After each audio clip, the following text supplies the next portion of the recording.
Nii, kuidas kõige lihtsam kohapealset registreerimist teha on? Samamoodi oli nädalamäng ees, paned muuda võistlust, mängijad,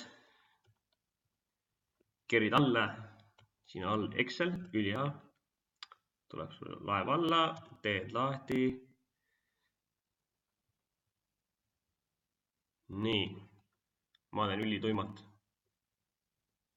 Vaatad Excelit nii palju ikka oskab kasutada. Delete'in read ära. Panen, ei nii käib siin hoopis. Stordin kogu selle tulba ära täiesti järjekorras ja hakkan minema. Tuleb Allar regama, maksab ära, maha. Anti Kustuste järgmisena, Krista Karel kolmandana ja nii edasi. Seni kui list on tühi. Need, kes on maksmata, jäävad alles, pärast seda Metrixis maha. Metrixis saab täpselt samamoodi hiliselt mahavõtmiseks, et kiirendada protsessi, samamoodi nime peale vajutades, siis sordida nime järjekorras, samamoodi võtad tõk maha ja on ka asi korras.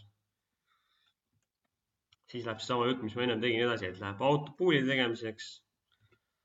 Samamoodi, nagu enne ütlesin, registreerimine kinni, tulemused lahti, salvesta.